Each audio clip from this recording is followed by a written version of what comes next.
yesterday. The youngest victim, not even 2 years old. 20 others were hurt. The gunman sent threatening text messages to his mother-in-law, who attended that church. She was not there, though, on Sunday. ABC 7 has team coverage from Sutherland Springs, Texas, to local churches here. This is yet another mass shooting. Tonight, we're going to begin with Maggie Ruley in that small town now torn by this tragedy. We've had a long night with our children and grandbabies we have left. Just one day after losing his 14-year-old daughter in the worst mass shooting in Texas history, Pastor Pomeroy and his wife encourage others to seek comfort in each other. We laughed together, we cried together, and we worshiped together.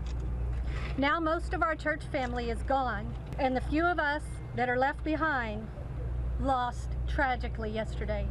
Frank Pomeroy is the pastor at First Baptist Church of Sutherland Springs. His daughter, Annabelle Renee Pomeroy, was inside the church when 26-year-old gunman Devin Kelly opened fire.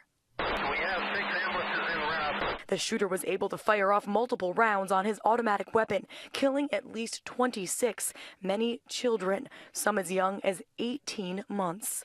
There was 3 firearms that had been recovered. Authorities now believe the attack was fueled by a domestic dispute. The suspect's mother-in-law attended this church.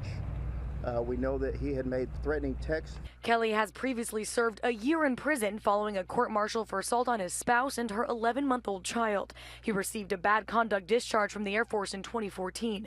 The nature of the charge should have prevented him from obtaining a weapon, and authorities confirm Kelly did not have a license to carry. For the past 6 weeks, Kelly was working as the manager at an RV park nearby. He left work on Saturday with a headache and never showed up on Sunday. Authorities believe he died from a self-inflicted gunshot wound. Authorities have now confirmed that they have video from inside the church and are reviewing it now. Witnesses who were here for the shooting describe the scene as horrific and say that more than half of the people who were inside that church were either shot or killed. Maggie Ruley, ABC News, Sutherland Springs, Texas. All right, Maggie, thank you. And Devin Kelly has been identified as a former member of the Air Force who was forced out with a bad conduct discharge. Now, that's different from a dishonorable discharge. He spent a year behind bars for that conduct, which police say was a domestic situation. They say he had beat his wife and also his child.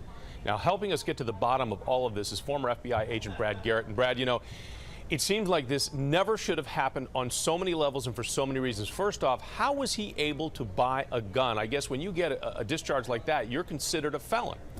Well, that is correct. But the issue is that information has to get in to the NCIC database. So when, for example, the Texas State Police check your background, if it's not in there, they're not going to know about it.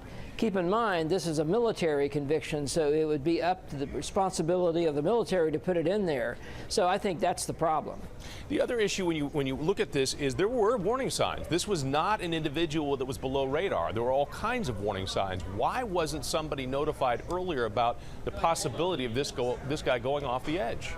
This happens almost, with the exception of Stephen Paddock at Las Vegas, all of this trail of behavior, from acquiring firearms to increased use of violence to more verbal aggression against people, and they're really what they call grievance collectors. They collect grievance and then they use that to build up and justify the shooting. And it would appear, at least what we know so far, this has something to do with his mother-in-law.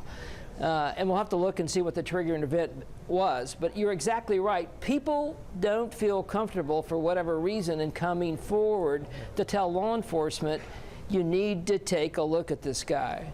You know, let me ask you this too. You're a profiler with the FBI. What is it about these mass shootings? Why, if somebody's this distraught, don't